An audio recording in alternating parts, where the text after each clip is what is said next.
Sir, Order of the Rising Sun Gold and Silver Race Decoration 2020 की कोई award फंबिरपसिदा कोई north east affairs की माइकैदगी हराव नुआइबा फोंदोक्चरी अदुगा सर इहान अनबा क्वेश्चन अमक खंजनिंगि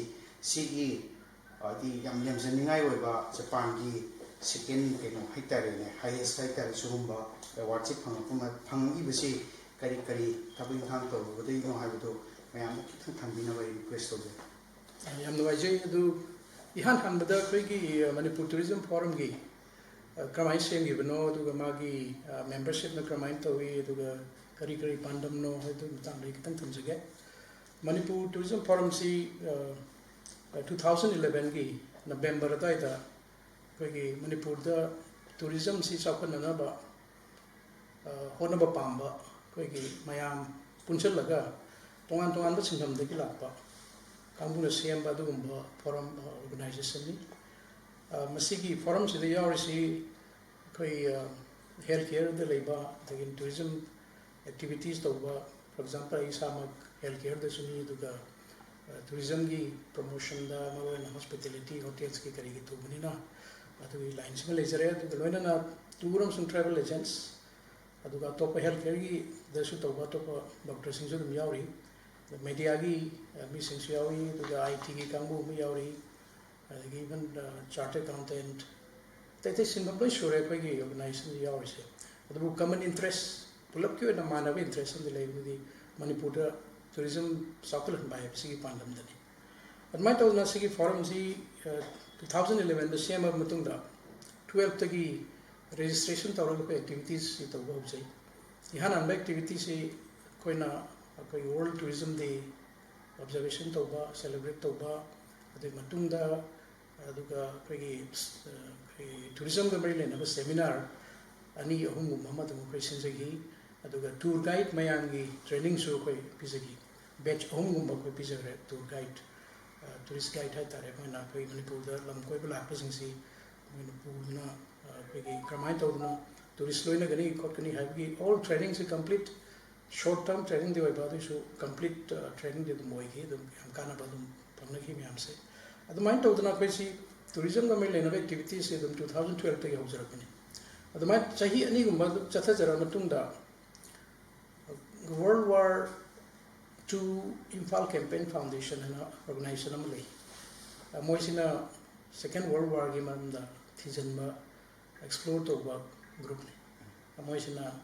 अखोइगी वार का मरी लेना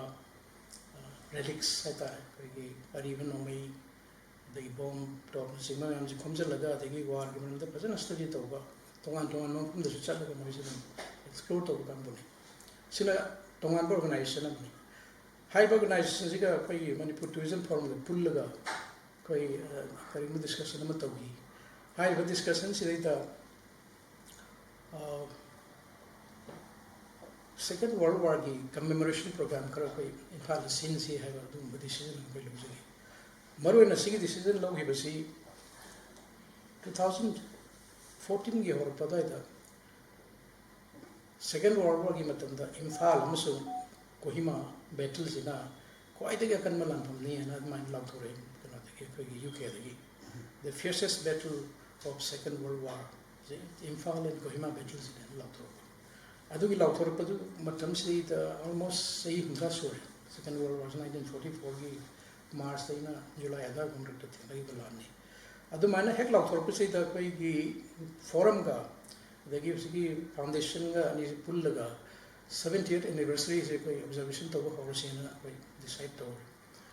याम चावना कोई ऑर्गेनाइज तौगी मतम लेदा मणिपुर गवर्नमेंट के कोई फाइनेंशियल असिस्टेंस लौही अदुगा डिग्निटरीज मयाम जापानीज एम्बेसी दगी कोई यूके की British high commissioner even Australian consulate मयाम लोइन इनवाइट तौई दु याम मसिंग याम लाखी मै पादा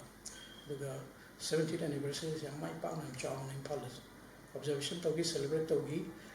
मतम तुदैदा अखोइना वार सिमिट्रीसिंग चली अदुगा Maibam Lord पचिंगी India piece museum दसु चलगा लई सुकतना फंक्शन तौगी अदुगा फॉर्मल फंक्शन सिंग यावगे मणिपुर की गवर्नमेंट की रिप्रेजेंटेटिव मणिपुर चीफ मिनिस्टर यावगिना या माइ पाना पाठोकी ꯍꯥꯏꯔꯤꯕ 70th anniversary ꯂꯣꯏꯔ ꯃꯇꯨꯡꯗꯒꯤꯗꯤ ꯑꯩꯈꯣꯏ 71st ꯃꯊꯪ ꯇꯧꯔꯛꯄꯗꯨꯅ ꯍꯧꯈꯤꯕ ꯆꯍꯤ 2019 ꯁꯤꯗ 75th anniversary 65 ꯁꯨꯕ ꯆꯍꯤ 5ꯁꯦ ꯑꯩꯈꯣꯏ ꯂꯦꯞꯇꯅ ꯑꯗꯨꯝ ꯑꯩꯈꯣꯏ ꯄꯨꯟꯁꯤꯜꯂꯒ ꯑꯗꯨꯝ ꯑꯦꯛꯇꯤꯚꯤꯇꯤꯁꯦ ꯇꯧꯕ ꯂꯥꯛꯑꯦ ꯃꯔꯛꯁꯤꯗꯩꯗ ꯑꯅꯤꯁꯨꯕ ꯆꯍꯤ ꯄ꯭ꯔꯣꯕꯦꯕꯂꯤ ꯀꯩꯅꯣꯒꯤ ꯑꯩꯈꯣꯏꯒꯤ 71st anniversary ꯇꯧꯔꯛꯄ ꯃꯇꯝ 70th anniversary ꯂꯣꯏꯁꯤꯟꯈꯤꯕꯒꯤ ꯃꯇꯝꯁꯤꯗ ꯑꯩꯈꯣꯏ ꯈꯔ ꯈꯟꯅꯕ ꯍꯧꯔꯦ ꯃꯅꯤꯄꯨꯔꯁꯤ ꯑꯀꯟꯕ ꯂꯥꯟꯐꯝ ꯑꯃ ꯑꯣꯏꯔꯝꯃꯤ ꯑꯗꯒꯤ ꯂꯥꯟꯒꯤ ꯃꯐꯝ ꯃꯌꯥꯝ ꯂꯩꯔꯦ ꯑꯗꯒꯤ ꯔꯤꯂꯤꯛꯁꯀꯨꯝꯕ ꯀꯩꯒꯨꯝꯕ ꯃꯌꯥꯝ ꯑꯃ ꯂꯩꯔꯤ ꯌꯥꯝꯅ ꯀꯩꯅꯣ ꯂꯥꯟꯒ ꯃꯔꯤ ꯂꯩꯅꯕ ꯋꯥꯔꯤ ꯀꯌꯥ ꯑꯃꯁꯨ ꯂꯩꯔꯦ ꯑꯗꯨꯅ ꯄꯨꯝꯅꯃꯛꯁꯤ ꯅꯤꯡꯁꯤꯡꯅꯕ ꯀꯥꯎꯈꯤꯗꯅꯕ ꯑꯩꯈꯣꯏ ꯃ꯭ꯌꯨꯖꯤꯌꯝ ꯑꯃ ꯊꯝꯃꯒꯗꯤ ꯇꯨꯡꯒꯤ ꯖꯦꯅꯦꯔꯦꯁꯟꯗ ꯏꯝꯐꯥꯜꯒꯤ ꯕꯦꯇꯜꯁꯤ ꯃꯌꯥꯝꯅ ꯑꯦꯅꯤ ꯇꯥꯏꯝ ꯀꯩꯅꯣꯝ ꯌꯦꯡꯒꯦ ꯍꯥꯏ ꯀꯥꯟꯗ ꯍꯧꯖꯤꯛꯀꯤ ꯃ꯭ꯌꯨꯖꯤꯌꯝ ꯆꯠꯂꯒ ꯂꯣꯏ ꯈꯪꯕ ꯌꯥꯅꯅꯕ ꯑꯗꯨꯒꯨꯝꯕ ꯇꯧꯁꯤꯔꯥ ꯍꯥꯏꯅ ꯑꯩꯈꯣꯏ ꯈꯟꯅꯕ ꯍꯧꯔꯦ ꯑꯗꯒꯤꯗꯤ ꯗꯤꯁꯤꯖꯟ ꯂꯧꯔꯦ ꯃꯅꯤꯄꯨꯔ ꯒꯚꯔꯟꯃꯦꯟꯗ ꯑꯩꯈꯣꯏ ꯃꯇꯝꯗꯨꯁꯨ ꯑꯦꯄ꯭ꯔꯣꯆ ꯇꯧꯏ ꯃꯁꯤ ꯃ꯭ꯌꯨꯖꯤꯌꯝꯁꯤ ꯊꯝꯕ ꯌꯥꯅꯕ ꯃꯐꯝꯗ ꯄꯤꯕꯤꯌꯨ ꯏꯚꯟ ꯑꯍꯥꯟꯕꯗꯗꯤ ꯑꯩꯈꯣꯏ ꯏꯝꯐꯥꯜ ꯃ꯭ꯌꯨꯅꯤꯁꯤꯄꯥꯂꯤꯇꯤꯒꯤ ꯊꯥꯏꯅꯒꯤ ꯕ꯭ꯔꯤꯇꯤꯁꯅ ꯁꯥꯔꯝꯕ ꯑꯃ ꯂꯩꯕꯗꯣ ꯃꯌꯥꯏꯗ ꯑꯗꯨꯗ ꯑꯩꯈꯣꯏ ꯑꯗꯨ ꯄꯤꯕꯤꯔꯒꯗꯤ ꯑꯩꯈꯣꯏ ꯑꯗꯨꯗꯩꯗ ꯑꯩꯈꯣꯏ ꯃ꯭ꯌꯨꯖꯤꯌꯝꯁꯤ ꯑꯗꯨꯝ ꯁꯦꯝꯕ ꯍꯧꯖꯔꯒꯦꯅ ꯍꯥꯏꯕꯅꯤ ꯃꯇꯝꯗꯨꯒꯤ ꯆꯤꯐ ꯃꯤꯅꯤꯁꯇꯔꯗ ꯑꯩꯈꯣꯏꯅ ꯑꯦꯄ꯭ꯔꯣꯆ ꯇꯧꯀꯥꯟꯗ ꯑꯗꯨꯝ ꯌꯥꯝ ꯑꯦꯟꯀꯔꯦꯖ ꯇꯧꯋꯤ ꯑꯗꯨꯒ ꯃꯗꯨ ꯐꯥꯎꯕ ꯑꯗꯨꯝ ꯈꯟꯅꯔꯝꯃꯤ ꯑꯗꯨꯒ ꯄ꯭ꯔꯣꯁꯦꯁ ꯐꯥꯎ ꯈꯤꯇꯪ ꯍꯧꯔꯝꯃꯤ ꯑꯗꯨꯕꯨ ꯏꯝꯐꯥꯜ ꯃ꯭ꯌꯨꯅꯤꯁꯤꯄꯥꯂꯤꯇꯤꯅ ꯃꯣꯏꯗ ꯌꯥꯅꯤꯡꯗꯕ ꯈꯔ ꯎꯠꯂꯛꯄꯗꯒꯤ ꯑꯩꯈꯣꯏ ꯑꯗꯨꯝ ꯊꯥꯗꯣꯛꯑꯒ ꯑꯇꯣꯞꯄ ꯑꯜꯇꯔꯅꯦꯇꯤቭ ꯃꯐꯝ ꯑꯃ ꯊꯤꯕ ꯍꯧꯋꯤ ꯑꯗꯨꯒ ꯏꯚꯟ ꯑꯆꯧꯕ ꯗꯤꯄꯥꯔꯠꯃꯦꯟꯒꯤ ꯃꯤꯇꯤꯡꯒ ꯇꯧꯗꯅ ꯃꯐꯝꯁꯤ ꯀꯗꯥꯏꯗ ꯊꯝꯁꯤꯒꯦꯅ ꯇꯥꯟꯅꯔꯀꯥꯟꯗ ꯍꯧꯖꯤꯛꯀꯤ ꯃꯥꯏꯕꯟ ꯂꯣꯛꯄ ꯆꯤꯡꯒꯤ ꯆꯤꯡꯈꯣꯡ ꯍꯧꯖꯤꯛꯀꯤ ꯏꯟꯗꯤꯌꯥ ꯄꯤꯁ ꯃꯦꯃꯣꯔꯤꯌꯦꯜ ꯂꯩꯕꯗꯨꯒꯤ ꯃꯅꯥꯛꯇ ꯒꯚꯔꯟꯃꯦꯟꯒꯤ ꯑꯣꯏꯕ ꯂꯝ ꯈꯔ ꯂꯩ ꯃꯗꯨꯗ ꯑꯦꯂꯣꯠ ꯇꯧꯔꯒꯗꯤ ꯃꯗꯨ ꯁꯥꯕ ꯌꯥꯅꯤꯅ ꯑꯗꯨꯃꯥꯏꯅ ꯈꯟꯅꯔꯦ ꯑꯗꯒꯤ ꯑꯗꯨꯒꯤ ꯂꯝꯗꯨ ꯑꯦꯂꯣꯠ ꯇꯧꯅꯕ ꯄ꯭ꯔꯣꯁꯦꯁꯤꯡ ꯍꯧꯔꯦ ꯗꯦꯟ ꯐꯟꯗꯤꯡꯗꯤ ꯀꯗꯥꯏꯗ ꯂꯥꯛꯀꯅꯤ ꯃ꯭ꯌꯨꯖꯤꯌꯝꯁꯤ ꯁꯥꯗꯣꯏꯁꯦ ꯄꯩꯁꯥ ꯌꯥꯝ ꯆꯪꯒꯗꯣꯏꯅꯤ ꯑꯗꯨ ꯖꯥꯄꯅꯤꯁ ꯑꯦꯝꯕꯦꯁꯤꯗ ꯑꯩꯈꯣꯏꯅ ꯑꯦꯄ꯭ꯔꯣꯆ ꯇꯧꯏ ꯑꯩꯈꯣꯏ ꯁꯤꯒꯨꯝꯕ ꯃ꯭ꯌꯨꯖꯤꯌꯝ ꯑꯃ ꯊꯝꯍꯧꯅꯕ ꯁꯥꯕ ꯍꯧꯅꯅꯕ ꯑꯩꯈꯣই ꯄ꯭ꯂꯥꯟ ꯇꯧꯖꯔꯦ ꯑꯗꯨ ꯐꯟꯗꯤꯡꯁꯤ ꯖꯥꯄꯅꯤꯁ ꯁꯥꯏꯠꯇꯒꯤ ꯈꯔ ꯁꯤꯟꯕꯤꯌꯣꯅ ꯑꯩꯈꯣꯏꯅ ꯑꯦꯄ꯭ꯔꯣꯆ ꯇꯧꯀꯥꯟꯗ ꯃꯣꯏ ꯑꯗꯨꯝ ꯌꯥꯝ ꯍꯔꯥꯎ ꯍꯔꯥꯎꯅ ꯑꯗꯨꯝ ꯃꯇꯦꯡ ꯄꯥꯡꯒꯦꯅ ꯑꯗꯨꯝ ꯍꯥꯏꯔꯦ ꯑꯗꯨꯒ ꯑꯍꯥꯟꯕꯗꯤ ꯑꯩꯈꯣꯏ ꯃꯣꯏ ꯖꯥꯄꯅꯤꯁ ꯒꯚꯔꯟꯃꯦꯟꯠꯅ ꯑꯗꯨꯝ ꯄꯤꯒꯗꯧꯕ ꯃꯥꯜꯂꯝꯃꯤ ꯑꯗꯨ ꯃꯣꯏ ꯒꯚꯔꯟꯃꯦꯟꯠꯅꯗꯤ ꯃꯁꯤ ꯐꯥꯏꯅꯥꯟꯁ ꯇꯧꯔꯔꯣꯏ ꯑꯗꯨꯒ ꯊꯥꯔꯠ ꯄꯥꯔꯇꯤ ꯑꯃ ꯖꯄꯥꯟꯗ ꯐꯥꯎꯟꯗꯦꯁꯟꯒꯨꯝꯕ ꯀꯔꯤꯒꯨꯝꯕ ꯑꯦꯟ ꯖꯤ ꯑꯣꯁ ꯃꯌꯥꯝ ꯑꯃ ꯂꯩꯕꯗ ꯑꯩꯈꯣꯏ ꯑꯦꯄ꯭ꯔꯣꯆ ꯇꯧꯒꯦ ꯃꯣꯏꯅ ꯌꯥꯔꯒꯗꯤ ꯑꯗꯨꯝ ꯐꯟꯗꯤꯡꯗꯨ ꯇꯧꯍꯟꯒꯦꯅ ꯍꯥꯏꯕꯗꯒꯤ ꯃꯣꯏꯅ ꯊꯤꯕꯤꯔꯦ ꯊꯤꯕꯤꯕꯗ ꯅꯤꯄꯟ ꯐꯥꯎꯟꯗꯦꯁꯟ ꯑꯅ ꯑꯣꯔꯒꯅꯥꯏꯖꯦꯁꯟ ꯑꯃꯅ ꯃꯣꯏ ꯐꯟꯗꯤꯡꯁꯤ ꯇꯧꯔꯒꯦꯅ ꯍꯥꯏꯔꯦ ꯑꯗ ꯑꯩꯈꯣꯏ ꯄ꯭ꯔꯣꯖꯦꯛ ꯑꯗꯨꯝ ꯊꯥꯖꯤꯜꯂꯦ ꯑꯦꯁꯇꯤꯃꯦꯠ ꯊꯥꯔꯦ ꯏꯔꯣꯏ ꯂꯣꯏꯕꯗ ꯃꯣꯏꯅ ꯄ꯭ꯔꯣꯖꯦꯛꯇꯨ ꯈꯔ ꯆꯥꯎꯃꯜꯂꯤ ꯑꯦꯁꯇꯤꯃꯦꯠꯁꯤ ꯈꯔ ꯆꯥꯎꯋꯤ ꯈꯔ ꯍꯟꯊꯍꯟꯁꯤ ꯑꯃꯥꯎꯟꯠ ꯈꯔ ꯄꯤꯛꯅ ꯄꯤꯒꯦꯅ ꯑꯗꯨꯃꯥꯏꯅ ꯍꯥꯏꯕꯗꯒꯤ ꯑꯩꯈꯣꯏ ꯔꯤꯚꯥꯏꯁ ꯇꯧꯔꯒ ꯑꯔꯣꯏꯕꯗ ꯃꯣꯏꯅ ꯀꯩꯅꯣꯁꯤ ꯐꯥꯏꯅꯦꯜ ꯑꯦꯄ꯭ꯔꯨꯞ ꯇꯧꯔꯦ ꯃꯣꯏꯒꯤꯗꯤ ꯖꯄꯅꯤꯁꯀꯤ ꯀꯩꯅꯣ ꯑꯃꯅ ꯃꯣꯏꯗꯤ ꯌꯦꯁ ꯍꯥꯏꯈ꯭ꯔꯗꯤ ꯌꯦꯁꯅꯤ ꯅꯣ ꯍꯥꯏꯔꯁꯨ ꯅꯣꯅ ꯌꯥꯝꯅ ꯁ꯭ꯇꯔꯤꯛꯅꯤ ꯑꯗꯨꯒꯨꯝꯕꯩꯗꯤ ꯋꯥꯟꯁ ꯃꯣꯏꯅ ꯌꯦꯁ ꯍꯥꯏꯈꯤꯕꯒ ꯄ꯭ꯔꯣꯁꯦꯁꯁꯤ ꯃꯣꯏꯗꯤ ꯌꯥꯝ ꯊꯨꯅ ꯍꯦꯛꯇ ꯇꯧꯔꯦ ꯑꯗꯩꯗ ꯐꯣꯔꯦꯟ ꯐꯟꯗꯤꯡ ꯇꯧꯕꯅꯤꯅ ꯑꯩꯈꯣꯏꯅ FCRAꯒꯤ ꯀꯔꯤꯒꯤ ꯅꯝꯕꯔ ꯔꯦꯖꯤꯁꯇ꯭ꯔꯦꯁꯟ ꯂꯧꯅ ꯈꯣꯠꯅ ꯇꯧꯕ ꯃꯇꯝ ꯑꯗꯨꯝ ꯆꯪꯉꯤ ꯑꯗꯩ ꯁꯣꯝꯗꯁꯨ ꯃꯅꯤꯄꯨꯔ ꯒꯚꯔꯟꯃꯦꯟꯠꯅ ꯂꯝꯁꯤ ꯄ꯭ꯔꯣꯁꯦꯁ ꯇꯧꯔꯒ ꯑꯩꯈꯣꯏꯗ ꯍꯦꯟ ꯑꯣꯚꯔ ꯇꯧꯕꯁꯨ ꯃꯇꯝ ꯆꯪꯉꯤ ꯇꯥꯂꯛꯁꯤꯗꯩꯗ ꯑꯩꯈꯣꯏ ꯒꯚꯔꯟꯃꯦꯟꯠ ꯆꯦꯟꯖ ꯇꯧꯈ꯭ꯔꯦ ꯑꯅꯧꯕ ꯒꯚꯔꯟꯃꯦꯟꯠ ꯂꯥꯛꯑꯦ ꯑꯗꯩ ꯑꯅꯧꯕ ꯆꯤꯐ ꯃꯤꯅꯤꯁꯇꯔ ꯂꯩꯔꯦ ꯑꯗꯒꯤ ꯂꯝꯁꯤ ꯑꯁꯣꯝꯗꯅ ꯁꯦꯡꯁꯟꯁꯤ ꯇꯧꯔꯦ FCRA ꯅꯝꯕꯔ ꯂꯩꯗꯅ ꯈꯣꯠꯇꯅ ꯄꯩꯁꯥꯁꯤ ꯏꯚꯟ ꯇ꯭ꯔꯥꯟꯁꯐꯔ ꯇꯧꯔꯒ ꯑꯩꯈꯣই ꯑꯦꯀꯥꯎꯟꯇ ꯆꯪꯉꯦ ꯃꯇꯝꯁꯦ ꯁꯣꯝꯗ ꯂꯝꯁꯤ ꯑꯦꯂꯣꯠꯃꯦꯟꯠ ꯇꯧꯗꯕ ꯑꯩꯈꯣꯏ ꯌꯥꯝ ꯀꯟꯅ ꯒꯚꯔꯟꯃꯦꯟꯠꯗ ꯑꯩꯈꯣꯏ ꯑꯦꯄ꯭ꯔꯣꯆ ꯇꯧꯏ ꯑꯗꯨꯕꯨ ꯃꯇꯝꯗꯨꯗ ꯂꯩꯔꯝꯕ ꯆꯤꯐ ꯃꯤꯅꯤꯁꯇꯔꯗꯨꯅ ꯑꯩꯈꯣꯏꯗ ꯀꯩꯅꯣꯅꯤ ꯑꯩꯈꯣꯏ ꯆꯤꯐ ꯁꯦꯀ꯭ꯔꯦꯇꯔꯤꯗꯨꯅ ꯑꯩꯈꯣꯏꯗ ꯁꯨꯃꯥꯏꯅ ꯍꯥꯏꯕꯤꯕꯗꯒꯤ ꯍꯥꯏꯗꯤ ꯍꯥꯏꯔꯤꯕ ꯑꯦꯃꯥꯎꯟꯠꯁꯤ ꯌꯥꯝ ꯌꯥꯝꯕꯁꯨ ꯅꯠꯇꯦ ꯀꯩꯗꯧꯕꯒꯤ ꯖꯄꯥꯟꯗꯩ ꯌꯥꯝꯗꯕ ꯑꯦꯃꯥꯎꯟꯠꯁꯤ ꯀꯩꯗꯧ ꯂꯧꯗꯣꯏꯅꯣ ꯑꯗꯣ ꯏꯟꯗꯤꯌꯥ ꯒꯚꯔꯟꯃꯦꯟꯠꯅ ꯅꯠꯇ꯭ꯔꯒ ꯑꯩꯈꯣꯏꯒꯤ ꯃꯅꯤꯄꯨꯔ ꯒꯚꯔꯟꯃꯦꯟꯠꯅ ꯅꯠꯇ꯭ꯔꯒ ꯑꯇꯣꯞꯄ ꯑꯦꯖꯦꯟꯁꯤ ꯑꯃꯗ ꯏꯟꯗꯤꯌꯥꯗꯒꯤ ꯐꯟꯗꯤꯡ ꯂꯧꯔꯒ ꯁꯥꯕ ꯀꯩ ꯀꯥꯏꯒꯦꯅ ꯇꯧꯔꯒ ꯃꯥꯁꯤ ꯂꯝꯁꯤ ꯄꯤꯔꯣꯏꯗꯒꯤ ꯈꯤꯇꯪ ꯆꯠꯄꯤ ꯇꯧꯋꯦ ꯆꯤꯐ ꯁꯦꯀ꯭ꯔꯦꯇꯔꯤꯗꯨꯅ ꯑꯗꯨꯗꯤ ꯑꯩꯈꯣꯏ ꯍꯧꯖꯤꯛ ꯂꯩꯔꯤꯕ ꯑꯩꯈꯣꯏꯒꯤ ꯑꯣꯅꯔꯦꯕꯜ ꯆꯤꯐ ꯃꯤꯅꯤꯁꯇꯔꯗ ꯑꯩꯈꯣꯏ ꯑꯦꯄ꯭ꯔꯣꯆ ꯇꯧꯀꯥꯟꯗ ꯄꯔꯁꯅꯦꯜꯂꯤ ꯋꯥꯔꯤ ꯁꯥꯔꯒ ꯁꯤꯅꯤ ꯁꯤꯅꯤ ꯍꯥꯏꯕ ꯋꯥꯔꯤꯗꯨ ꯂꯣꯏ ꯂꯤꯕꯗꯒꯤꯁꯨ ꯆꯤꯐ ꯃꯤꯅꯤꯁꯇꯔꯅ ꯑꯩꯈꯣꯏꯒꯤ ꯐꯦꯚꯔ ꯂꯦꯞꯄꯤꯔꯒ ꯑꯗꯨꯃꯥꯏꯅ ꯇꯧꯔ ꯂꯝꯁꯤ ꯑꯦꯂꯣꯠ ꯇꯧꯔꯒ 2018ꯒꯤ ꯀꯩꯅꯣꯗꯒꯤ 18 ꯍꯧꯔꯛꯄ ꯑꯗꯨꯋꯥꯏꯗꯒꯤ ꯑꯩꯈꯣꯏ ꯁꯥꯕ ꯍꯧꯕꯅꯦꯕ ꯍꯥꯟꯅ ꯄ꯭ꯂꯥꯟ ꯇꯧꯔꯝꯕꯗꯗꯤ ꯑꯁꯤ ꯃ꯭ꯌꯨꯖꯤꯌꯝꯁꯦ ꯑꯩꯈꯣꯏ ꯆꯍꯤ ꯃꯅꯨꯡꯗ ꯂꯣꯏꯁꯤꯟꯒꯅꯤꯅ ꯈꯜꯂꯝꯕꯅꯤ ꯑꯗꯨ ꯃꯇꯝ ꯈꯔ ꯍꯦꯟꯅ ꯆꯪꯉꯤ ꯍꯧꯕꯗꯁꯨ ꯈꯔ ꯊꯦꯡꯊꯈꯤ ꯃꯐꯝꯗꯨ ꯂꯧꯕꯨꯛ ꯑꯣꯏꯅ ꯇꯧꯕ ꯂꯧ ꯎꯔꯝꯕꯒꯤ ꯂꯧ ꯂꯣꯏꯕ ꯉꯥꯏꯕ ꯑꯗꯩꯗꯤ ꯂꯧ ꯂꯣꯏꯔ ꯃꯇꯨꯡꯗ ꯑꯩꯈꯣꯏꯅ ꯁꯥꯕ ꯍꯧꯔꯦ ꯑꯗꯩ ꯁꯥꯕꯁꯤ ꯍꯧꯔꯛꯑꯀꯥꯟꯗ ꯈꯤꯇꯪ ꯌꯦꯠꯅꯕ ꯑꯃꯨꯛ ꯂꯥꯛꯑꯦ ꯌꯦꯠꯅꯕꯁꯤ ꯖꯄꯅꯤꯁ ꯁꯥꯏꯠꯀ ꯑꯩꯈꯣꯏꯒ ꯈꯤꯇꯪ ꯑꯟꯗꯔꯁꯇꯦꯟꯗꯤꯡ ꯈꯔ ꯋꯥꯠꯄ ꯃꯇꯥꯡ ꯑꯃ ꯌꯥꯎꯔꯦ ꯃꯣꯏꯅ ꯋꯥꯔ ꯍꯥꯏꯕ ꯋꯥꯍꯩꯁꯤ ꯁꯨꯡꯄꯥꯝ ꯄꯥꯝꯗꯕ ꯃꯣꯏ ꯍꯥꯏꯁꯤ ꯑꯩꯈꯣꯏ ꯋꯥꯔꯁꯦ ꯑꯗꯨꯛꯀꯤ ꯃꯇꯤꯛ ꯊꯦꯡꯅꯈ꯭ꯔꯦ ꯑꯗꯨꯅ ꯋꯥꯔ ꯍꯥꯏꯕ ꯋꯥꯍꯩꯁꯤ ꯑꯩꯈꯣꯏ ꯁꯤꯖꯤꯟꯅꯅꯤꯡꯗ꯭ꯔꯦ ꯑꯗꯨꯒꯤ ꯃꯍꯨꯠꯇ ꯄꯤꯁ ꯑꯅ ꯍꯥꯏꯁꯤꯅ ꯍꯥꯏ ꯑꯍꯥꯟꯕꯗ ꯑꯩꯈꯣꯏꯅ ꯁꯦꯀꯦꯟ ꯋꯥꯔꯜ ꯋꯥꯔ ꯏꯝꯐꯥꯜ ꯃ꯭ꯌꯨꯖꯤꯌꯝ ꯑꯅ ꯊꯣꯟꯕꯅꯦꯕ ꯑꯗꯨꯃꯥꯏꯅ ꯋꯥꯔ ꯑꯣꯏꯕ ꯋꯥꯏꯁꯦ ꯂꯧꯊꯣꯛꯄꯤꯔꯣ ꯏꯝꯐꯥꯜ ꯄꯤꯁ ꯃ꯭ꯌꯨꯖꯤꯌꯝ ꯑꯅ ꯊꯝꯕꯤꯔꯣꯅ ꯇꯧꯔꯒ ꯏꯔꯣꯏ ꯂꯣꯏꯕꯗꯗꯤ ꯑꯃꯨꯛ ꯌꯥꯅꯔꯒ ꯏꯝꯐꯥꯜ ꯄꯤꯁ ꯃ꯭ꯌꯨꯖꯤꯌꯝ ꯑꯅ ꯑꯗꯨꯃꯥꯏꯅ ꯊꯣꯜꯂꯦ ꯃꯃꯤꯡꯁꯦ ꯍꯣꯡꯉꯦ ꯑꯗꯒꯤ ꯊꯝꯒꯗꯧꯔꯤꯕꯁꯤ ꯀꯔꯤ ꯀꯔꯤꯅꯣꯅ ꯍꯥꯏꯕꯁꯤꯁꯨ ꯃꯣꯏꯅ ꯐꯟꯗꯤꯡ ꯇꯧꯕꯅꯤꯅ ꯃꯣꯏꯅ ꯍꯥꯏꯕꯗꯨ ꯑꯩꯈꯣꯏ ꯈꯔ ꯇꯥꯕꯅ ꯐꯩꯌꯦꯅ ꯃꯣꯏꯅ ꯍꯥꯏꯔꯦ ꯑꯗꯣ ꯃꯣꯏꯗꯤ ꯖꯄꯥꯟꯗ ꯁꯤꯒꯤ ꯄꯤꯁ ꯃ꯭ꯌꯨꯖꯤꯌꯝꯁꯤ ꯃꯁꯤꯡ ꯌꯥꯝ ꯂꯩꯌꯦꯕ ꯃꯣꯏꯅ ꯐꯖꯅ ꯁꯦꯝꯅ ꯊꯝꯕ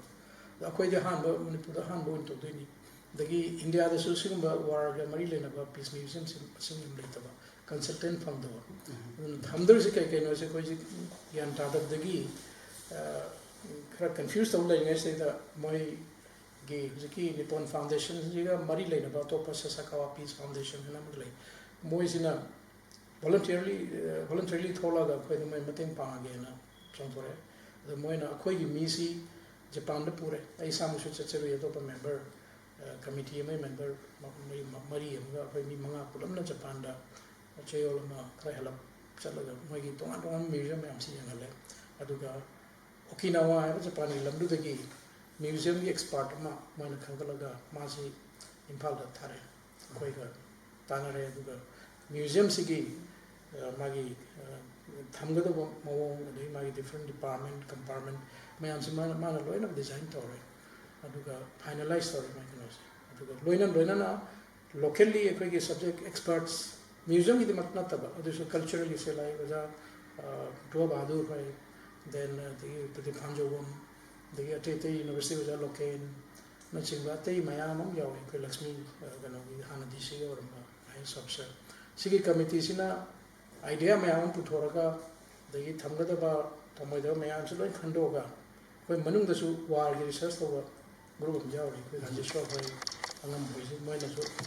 ꯑꯥꯏꯗꯤꯌꯥ ꯃꯌꯥꯝ ꯑꯃ ꯄꯤꯔꯒ ꯏꯔꯣꯏ ꯂꯣꯏꯕꯗ ꯐꯥꯏꯅꯦꯂꯥꯏꯁ ꯇꯧꯔꯦ ꯐꯥꯏꯅꯦꯂꯥꯏꯁ ꯇꯧꯕꯗ ꯁꯤ ꯃ꯭ꯌꯨꯖꯤꯌꯝꯁꯤꯗ ꯍꯧꯖꯤꯛꯁꯨ ꯑꯦꯅꯤ ꯇꯥꯏꯝ ꯆꯠꯄ ꯃꯇꯝꯗ ꯃꯥꯒꯤ ꯁꯦꯛꯁꯟ 3 ꯐꯪꯒꯅꯤ ꯑꯗꯒꯤ ꯑꯍꯥꯟꯕꯗ ꯋꯥꯔꯒꯤ ꯁꯦꯛꯁꯟ ꯑꯃ ꯂꯩꯅꯤ ꯑꯗꯨꯒꯤ ꯃꯇꯨꯡꯗ ꯄꯣꯁ ꯋꯥꯔ ꯑꯃ ꯂꯥꯛꯀꯅꯤ ꯑꯗꯨꯒꯤ ꯃꯇꯨꯡꯗ ꯃꯣꯏꯅ ꯄꯥꯝꯃꯤꯁꯤ ꯋꯥꯔꯅꯦ ꯄꯣꯁ ꯋꯥꯔꯅꯦ ꯑꯗꯒꯤ ꯃꯅꯤꯄꯨꯔꯒꯤ ꯀꯜꯆꯔ ꯎꯠꯄ ꯑꯗꯨꯒꯨꯝꯕ ꯌꯥꯕ ꯃꯐꯝ ꯑꯃꯒ ꯄꯤꯁꯦꯅ ꯑꯗꯨꯃꯥꯏꯅ ꯇꯧꯗꯅ 3 ꯊꯣꯛꯅ ꯈꯥꯏꯗꯣꯛꯑꯦ ꯋꯥꯔꯤꯁꯤꯗ ꯑꯩꯈꯣꯏꯅ ꯄꯤꯔꯤꯁꯦ ꯃꯔꯨꯑꯣꯏꯅ ꯀ꯭ꯔꯣꯅꯣꯂꯣꯖꯤꯗ ꯑꯣꯏꯅ ꯄꯤꯔꯦ ꯃꯊꯪ ꯃꯅꯥꯎ ꯅꯥꯏꯅ ꯇꯥꯔꯤꯛꯀ ꯁꯣꯛꯀ ꯀꯔꯝꯍꯥꯏꯅ ꯇꯧꯅꯕ ꯑꯦꯛꯇꯤꯚꯤꯇꯤ ꯇꯧꯈꯤꯕ ꯀꯔꯝꯕ ꯂꯥꯟ ꯁꯣꯛꯅꯈꯤꯕ ꯍꯥꯏꯕ ꯋꯥꯔꯤ ꯑꯃ ꯐꯖꯅ ꯏꯔꯦ ꯂꯥꯟ ꯆꯦꯟꯕꯒꯤ ꯃꯑꯣꯡ ꯈꯔ ꯎꯠꯂꯤ ꯑꯗꯨꯒ ꯕꯣꯝ ꯇꯣꯞ ꯅꯣꯡꯃꯩ ꯑꯗꯒꯤ ꯂꯥꯟꯗ ꯁꯤꯖꯤꯟꯅꯕ ꯈꯨꯠꯁꯨ ꯈꯨꯠꯂꯥꯏꯁꯤ ꯌꯥꯔꯤꯈꯩ ꯌꯥꯝ ꯊꯝꯃꯣꯏꯁꯤ ꯁꯤꯅꯤ ꯃꯣꯏꯅ ꯍꯥꯏꯔꯤꯁꯦ ꯃꯗꯨ ꯊꯝꯃꯣꯏꯁꯤ ꯑꯗꯨꯅ ꯃꯤꯅꯤꯃꯝ ꯊꯝꯗꯕ ꯌꯥꯗꯕ ꯊꯝꯁꯤ ꯏꯚꯟ ꯑꯗꯨ ꯊꯝ ꯇꯥꯔꯐꯥꯎꯗ ꯑꯗꯨ ꯌꯥꯝꯅ ꯂꯦꯝꯅ ꯇꯦꯕꯜ ꯃꯊꯛꯇ ꯎꯠꯇꯅ ꯈꯣꯠꯇꯅ ꯊꯝꯃꯣꯏꯗꯧꯅꯤ ꯃꯣꯏꯁꯨ ꯁ꯭ꯀ꯭ꯔꯦꯞ ꯑꯣꯏꯅ ꯄꯥꯝꯗ꯭ꯔꯦ ꯃꯁꯤ ꯈꯤꯔꯦ ꯍꯥꯏꯅ ꯍꯨꯟꯗꯣꯛꯄꯩ ꯃꯑꯣꯡꯗ ꯐ꯭ꯂꯣꯔꯗ ꯊꯝꯃꯣꯅ ꯇꯧꯔꯒ ꯑꯗꯨꯃꯥꯏꯅ ꯊꯝꯃꯦ ꯑꯗꯣ ꯁꯤꯒꯨꯝꯕ ꯑꯥꯏꯗꯤꯌꯥ ꯃꯌꯥꯝꯁꯤ ꯃꯣꯏꯅ ꯄꯤ ꯑꯗꯨꯒ ꯍꯣꯏ ꯁꯥꯔ ꯍꯧꯖꯤꯛꯀꯤꯗꯣ ꯀꯩꯅꯣꯒꯤ ꯇꯨꯔꯤꯖꯝ ꯐꯣꯔꯝ ꯍꯧꯔꯛꯄꯗꯩꯅ ꯉꯁꯥꯏꯒꯤ ꯃ꯭ꯌꯨꯖꯤꯌꯝ ꯂꯥꯛꯄꯐꯥꯎꯒꯤ ꯌꯥꯝ ꯃꯔꯤꯛ ꯆꯨꯝꯕ ꯋꯥꯐꯝ ꯊꯝꯕꯤꯈ꯭ꯔꯦ ꯑꯗꯣ ꯑꯩꯈꯣꯏꯅ ꯁꯤꯒꯤ ꯀꯩꯅꯣꯁꯤ rising sun gold and silver rays decoration 2020 ꯐꯪꯉꯛꯄꯁꯤ ꯅꯣꯠ ꯑꯣꯟꯂꯤ ꯑꯁꯤꯒꯤ ꯀꯩꯅꯣꯁꯤꯇꯪ ꯃ꯭ꯌꯨꯖꯤꯌꯝꯁꯤꯇꯪ ꯁꯥꯕꯒꯤ ꯑꯣꯏꯔꯝꯃꯣꯏ ꯑꯗꯨꯅ ꯑꯩꯈꯣꯏ ꯐꯤꯜ ꯇꯧꯖꯩ ꯑꯗꯣ ꯑꯇꯣꯞꯄ ꯑꯦꯛꯇꯤꯚꯤꯇꯤꯁ ꯃꯌꯥꯝ ꯑꯃ ꯇꯧꯔꯝꯒꯅꯤ ꯍꯥꯏꯔꯤꯕ ꯑꯦꯛꯇꯤꯚꯤꯇꯤꯁꯁꯤꯡꯗꯨꯅ ꯃꯅꯤꯄꯨꯔꯒ ꯖꯄꯥꯟꯒ ꯍꯦꯟꯅ ꯃꯔꯤ ꯐꯒꯠꯍꯟꯕ ꯁꯣꯏꯗꯅ ꯑꯣꯏꯔꯝꯒꯅꯤ ꯁꯤ ꯑꯩꯈꯣꯏ ꯑꯁꯥ ꯇꯧꯖꯩ ꯃꯁꯤ ꯑꯇꯣꯞꯄ ꯁꯦꯛꯇꯔꯗ ꯀꯔꯤ ꯑꯅꯤꯁꯤ ꯃꯔꯤꯁꯦ ꯐꯒꯠꯅꯕ ꯀꯔꯤ ꯇꯧꯈꯤꯒꯦ ꯑꯗꯨꯒ ꯈꯤꯇꯪꯈꯛ ꯍꯥꯏꯕꯤꯔꯛꯑꯣ ꯃꯔꯨꯑꯣꯏꯅ ꯃꯣꯏꯅ ꯑꯩꯈꯣꯏꯒꯤ ꯖꯄꯥꯅꯤꯁ ꯁꯥꯏꯠꯇꯒꯤ ꯁꯤꯒꯤ ꯔꯦꯀꯒꯅꯤꯁꯟ ꯄꯤꯔꯛꯏꯁꯦ ꯑꯩꯅ ꯈꯟꯖꯕꯗ ꯍꯧꯖꯤꯛꯀꯤ ꯋꯥꯔꯒꯤ ꯖꯄꯥꯟꯒ ꯃꯅꯤꯄꯨꯔꯒ ꯅꯛꯅꯕꯁꯤꯗꯤ ꯏꯝꯐꯥꯜ ꯋꯥꯔ ꯀꯩꯅꯣ ꯏꯝꯐꯥꯜ ꯕꯦꯇꯜꯁꯤꯅꯅꯦꯕ ꯅꯠꯇ꯭ꯔꯒꯗꯤ ꯃꯣꯏꯒ ꯑꯩꯈꯣꯏꯒ ꯅꯛꯅꯅꯕꯒꯤ ꯃꯔꯤꯁꯤ ꯂꯩꯇꯦꯕ ꯏꯝꯐꯥꯜꯗ ꯂꯥꯟ ꯁꯣꯛꯅꯔꯝꯕ ꯁꯦꯀꯦꯟ ꯋꯥꯔꯜ ꯋꯥꯔꯗ ꯖꯄꯥꯅꯤꯁ ꯊꯥꯎꯖꯟꯁ ꯑꯣꯐ ꯖꯄꯥꯅꯤꯁ ꯂꯥꯛꯄ ꯑꯗꯨꯒ ꯌꯥꯝꯅꯁꯨ ꯁꯤꯈꯤꯕ ꯐꯤꯒꯔꯁꯤ ꯆꯥꯎꯔꯥꯛꯅ ꯃꯣꯏ 30,000 ꯍꯦꯟꯅ ꯁꯤꯈꯤꯕ ꯏꯝꯐꯥꯜ ꯂꯥꯛꯄꯗꯒꯤ ꯃꯣꯏ ꯂꯥꯛꯄ ꯃꯌꯥꯝꯗꯨꯗꯒꯤ ꯑꯗꯨꯅ ꯃꯣꯏꯒꯤ ꯃꯤ ꯃꯌꯥꯝ ꯁꯤꯗꯩꯗ ꯁꯤꯔꯒ ꯃꯣꯏꯒꯤ ꯃꯐꯝꯁꯤꯗꯩꯗ ꯀꯩꯅꯣ ꯃꯌꯨꯝꯗ ꯑꯃꯨꯛ ꯍꯜꯂꯛꯈꯤꯗ꯭ꯔꯕꯅꯦꯕ ꯏꯝꯐꯥꯜꯗ ꯁꯤꯈꯤꯕ ꯃꯌꯥꯝꯗꯣ ꯑꯗꯨꯒꯨꯝꯕ ꯃꯌꯥꯝ ꯁꯤꯅ ꯏꯝꯄꯣꯔꯇꯦꯟꯁꯤ ꯁꯦꯀꯦꯟ ꯋꯥꯔꯜ ꯋꯥꯔꯁꯤꯗ ꯏꯝꯄꯣꯔꯇꯦꯟꯁ ꯌꯥꯝ ꯄꯤꯔꯒ ꯖꯄꯥꯅꯤꯁ ꯇꯨꯔꯤꯁ ꯃꯌꯥꯝꯁꯨ ꯂꯥꯛꯑꯝꯃꯤꯗꯅ ꯃꯃꯥꯡꯗ ꯍꯥꯟꯅ ꯋꯥꯔ ꯚꯦꯇꯔꯥꯟ ꯂꯥꯟ ꯁꯣꯛꯅꯕꯗ ꯌꯥꯎꯔꯝꯕ ꯃꯌꯥꯝꯁꯨ ꯂꯥꯛꯑꯝꯃꯤ ꯍꯥꯏꯔꯤꯕ ꯃꯌꯥꯝꯗꯨꯗꯤ ꯁꯨꯝ ꯆꯍꯤ ꯌꯥꯝꯃꯛꯇꯅ ꯍꯧꯖꯤꯛꯇꯤ ꯂꯥꯟ ꯃꯇꯨꯡ ꯆꯍꯤ 35 ꯍꯦꯟꯈ꯭ꯔꯕꯅꯦꯕ ꯃꯇꯝꯗ ꯃꯣꯏꯅ ꯂꯥꯟ ꯁꯣꯛꯅꯔꯀꯥꯟꯗ ꯃꯣꯏꯁꯦ ꯆꯍꯤ 35 10 30 ꯑꯗꯨꯋꯥꯏꯒꯤ ꯃꯔꯛꯇ ꯂꯩꯕ ꯉꯥꯛꯇꯅꯦꯕ ꯆꯍꯤ 10ꯒꯤ ꯑꯔꯥꯎꯟ ꯐꯥꯎ ꯅꯍꯥ ꯉꯥꯛꯇꯅꯦꯕ ꯑꯗꯨ ꯆꯍꯤ 85 ꯍꯥꯞꯆꯤꯜꯂꯦ 95 years ꯁꯨꯔꯦ ꯃꯣꯏꯒꯤꯗ ꯑꯗꯨꯅ ꯑꯌꯥꯝꯕ ꯂꯣꯏꯅꯃꯛ ꯂꯩꯈꯤꯗ꯭ꯔꯦ ꯍꯧꯖꯤꯛꯀꯤ ꯚꯦꯇꯔꯟꯁꯤꯡꯁꯦ ꯑꯗꯨ ꯃꯣꯏꯒꯤ ꯐꯦꯃꯤꯂꯤ ꯃꯦꯝꯕꯔꯁꯤꯡꯗꯤ ꯂꯩꯔꯤ ꯃꯣꯏꯗꯤ ꯃꯐꯝꯁꯤꯗ ꯑꯗꯨꯝ ꯂꯥꯛꯅꯤꯡꯉꯦ aduna akoina commemoration program sindana Japanese delegate mayam invite tawduna Imphal da poraktna moigi homage leikidra mayam da leisu katna kotna kormna toba adagi peace ki message am piba lansi landi sokti sona red go lansi matuna mun sona roisi lansi kauthosi da koi pithibis data peace porakse have ga presina maro ina commemoration program tawis landu koina glorify tawduna unna bo hona natte lansi patte have unna ba sin badu program ne adu leikidra mayam da data koina homage pibna at the same time war gi study toba experts kambu umsu leire lansi da dum research tawle kambu moisu manipur da laga sigi research ka tobu ko pres da kana facilitate tong zona high process data Japanese mayam amusum lakpa da India Japan marwana manipur Japan gi relationship se thengna na loina na wari sangana torga naksan hobi kana suma kana pir then anisu bada hojiki museum ji han bada Japanese site gi man khalam ji adum cham chamba yam ordinary way with museum ama when put hokka we habit moi the khalam bazan han adu moina khalam badagi akoina say that porsi museum ji on thorok matam da my expectation we and wang as the chairman of Nippon Foundation gi Yohei Sasakawa asima masama ani maklami akoina museum ji sabu do pe de ma laga yenge akoi museum ji kana mana kamenam pyramid this is much more than my expectation. It's far better than my expectation. Mana kara yam wang tano kandana lakne do layer mi do yam pazare ma. Lumain thagalame. Aduna maru ba maram se kanja bada sigi recognition mo bibi resi akoina India Japan Manipur maru na Manipur Japan gi relationships is sagana ba hona ba based on Imphal battle. Then anishu da Imphal battle se dem sabnare. Uski peace museum si my partner my Japanese embassies who involved in Manipur government involved in aduga hojiki Nippon Foundation Sasakawa Peace Foundation involved toraga Manipur Tourism Forum ga foundation ga loi full laga my partner si project simulation business moida choga credit amount na ka bining ma ba adugi the basis that sige information the payment ni kanje. Thank you. Don't but can also can you sagi siki COVID ki siki lockdown maram mar ga sa yam panic koi ba dagi saki sathok sasin yamna khoi phumbang na bagi timing si da sugumba kenu amaka award yamna magun leba award amka pire lantho e haidana pawse phangwada kari feel tawe duga sadan sai ko na jagi bo mayam singdo sagi mahaya le na khanbi bra kamaina feel tawe du matan haidu Oi plug na global issue ni Prithvi pumbada pandemic hai tare pandemic COVID-19 dina loina shock na Prithvi ki Bharat India ki Manipur ki akhoi lekai ki isa ki loina ba shock ni music se sigi nungai tana so wana lai ngi tam se nungai ba paw la pasina si nungai ba paw sigi value se mai hakele lok ta aduga aina ro dai hajining sigi recognition si aigi mingdal lakcharasu aina credit si akhoi team or in a construction committee the thawa yaun hona giba kangbu lai mingon panjara da koi joyramba cube 10 gi amaga koi architect Suresh lai moi ani then punama lo involved tawe du sumai khara hena involved tawa mai sigi mingje panjane aduga credit ti construction committee member lo ena ba aduga koi tourism forum Imphal campaign foundation members puno to credit panjane adigi sa kenu si hana digi ona aduga aina kitang panjane mo Manipur government su ko thaga chaningi madudi moina hojiki hai museum sana mafam ji bibi ramdraga di ko sai project si taba on top na mo na especially Manipur Chief Minister so ina koi gi forum gi site gi to bi mun khabo ki Manipur da lebe mi pung khudi manga ai tongan sector hospitality sector da karida tourism sector da maya mama work tawraga yamna masak thokpa haitari ne sumai tawraga yam kana hona ba ma mi moina uzabani ada hojiksu sagi sigi decoration 2020 si phangma matungda hena anova ideas maya mama anova innovation maya mama tawrakani haibagi asadum thamjai ado sagi oina hojiki plan je ache anova tungda tawrakadaba ai sigum amadi mang su mo di ai punchi sida tawamge haidana khali haidana chingbu su kitang thambina bai recognition phangba yam da sak khangbi ba su especially Japanese government ma sak khangbi ba si yam nungai janingai ni chauthok janingai ni adubu at the same time hena responsibility pisalak ne lungse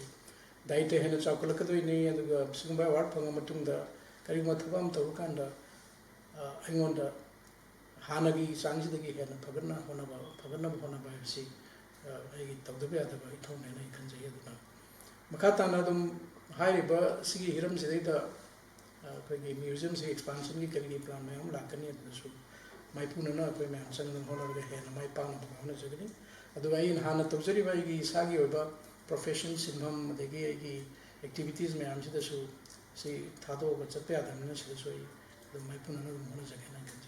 thank you adegi hosi poki oireiba ai hana pathology samana dairam badegi hosi poki oireiba keno sigi journey je sidai sida thengnar po struggle sidai sida thengnar pa koi tongan ba hardship mayam ama haitare ne suguma dusu keno kitang pandira madi yang ngani loisila ko sida khoina kanoni tasena sai contract hukuma sujara kona ai gi professionally in practice tawjal ko 1983 dagi ni 36-37 years bu sojala ni adu sangrab journey ni aduna lamsang se chalakpada awana di thengna badu di masana ta ni challenges mayam legi adu matam da manipur gi law and order se sidagi yam project yam phagale adu matam da yam palamde aduna dagi limitations mayam lei adu mayam du thengna kari hani sono joga chandiba dagi aigi live phabai ta hai sigi stage or pasi matam changjarasu sangjana adum overall ina jum tung han yeng matamda journey sahaba awana kya thengara su masidi different level amda lep concept se live from thank you adagi sir hosi bok different section ma'am sing sida taw the sum mai pak ai si secretary kari ne na koina lawe masi mai pak pa haidra do ai ki personal na ai hajing basi